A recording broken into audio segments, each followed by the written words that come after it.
And I told him I wanted to have a kid and go to. I was going to Howard, um, and in my dream, no, a man wasn't even mentioned, like no partner, no nothing. So Mm-hmm. he chimed in as a father and a husband. He was like, you know, I know you as a student. We haven't actually had a class together, but I know your mama. And as good of a job that she could do raising you as a single parent, imagine your life if you had an additional asset of a Mm. father. And it was just something in my mind that I hadn't even considered because I had my, it's not like my father was deceased. My father lived in Los Angeles. So our relationship reflected that. Um, so when he posed this new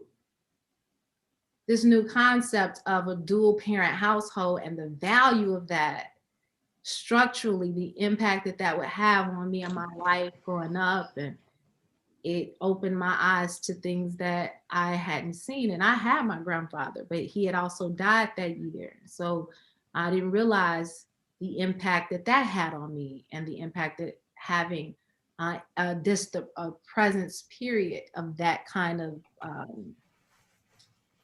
that kind of very traditional, old school, mindset. Like, being raised by your grandparent is different than being raised by your parent. True. Facts. So it's more patience and wisdom, Yeah, typically. but also more freedom because they didn't birth you. Correct. They don't have to run behind you and chase you. They're like, my words are enough. And listen, you ain't my child. So if you want to, Correct. it's just different. It's not a negotiation with your grandparents. No, no. And so You know, if you want to live the rest of your life in prison, live the rest of your life in prison. But go ahead. I'm sorry. because again, the grandparent is like, well, it ain't my child. I ain't that ain't my baby. I'm the grandparent. But just hearing these things, these seeds, um, these valuable perspectives, and doing the work internally helped me to deduce that this is a necessary way of life for me to just see things more clear, um, and again intentional, and remembering that because it's easy to forget. It's especially I live in a land of make believe. Even as beautiful or as realistic as these TV shows look, there's no ceiling. It's a set. These are actors. These are I've always noticed that even when I was a kid, because they'd be filming and then they go right through the wall, and I'm like, hey, wait a minute, how'd they do that? It yeah. always ruined it for me. They keep doing that. Like, yeah, why are Remind they doing you that this isn't real, so that their story is you still entertained.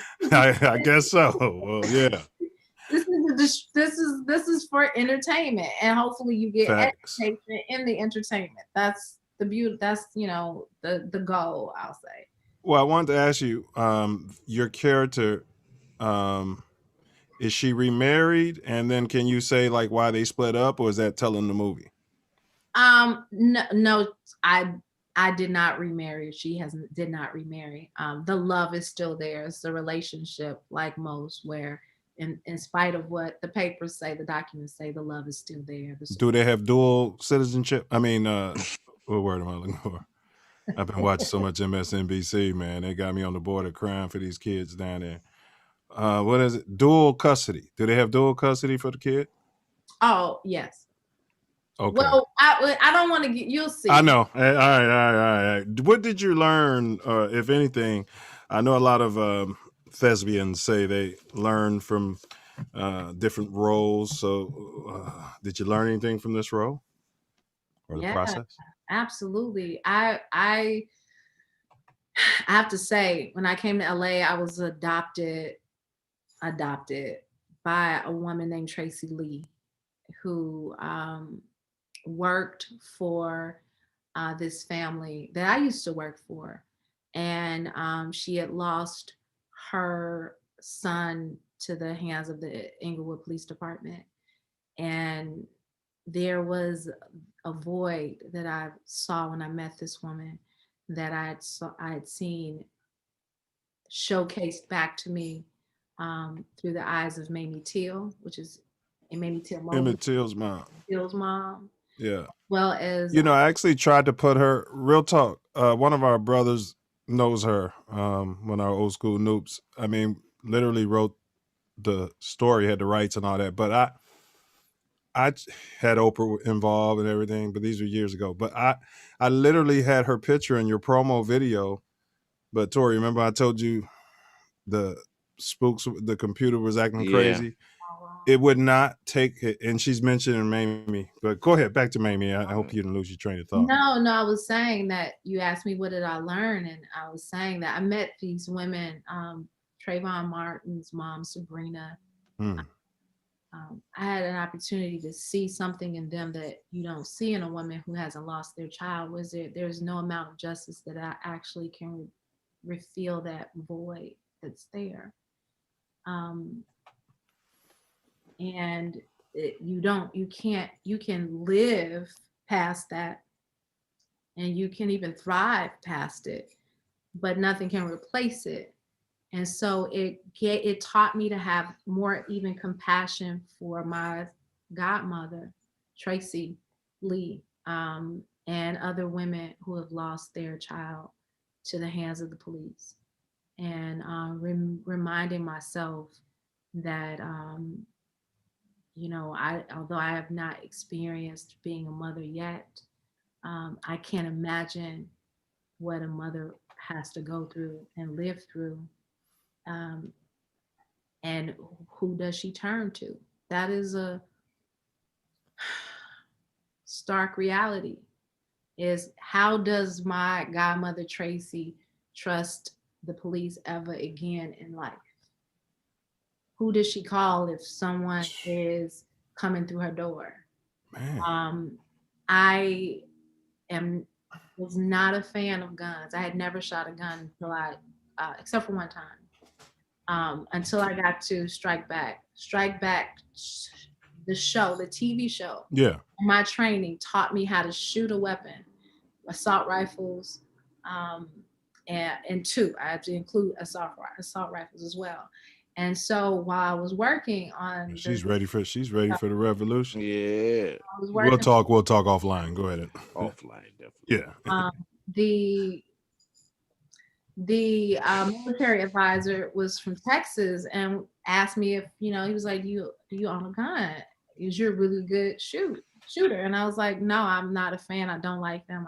I shot a gun one time and I don't like that kind of power. He was like, you are a single woman in America and you're in the industry where you're a public person and you need protection. This man told me this. He didn't say he was like, if you do not have protection, you need somebody to protect you. And I realized years later, because I held on to that seed and really thought about that. My mom was not happy when I told her I was going to buy a gun, and we had to have that conversation because her mom gave her one when she became a parent. She felt like she needed protection. But she had cop friends. I don't have any cop friends. I don't have security. If I do need security, I know who to contact. I have male friends that are soldiers and in the nation. And I know I have backup and support. But until they get there, I became a licensed firearm carrier. I do not have my concealed carry license yet because it's the LA County, and that is very difficult. I have been told by the people who sold me the gun, by the research that I've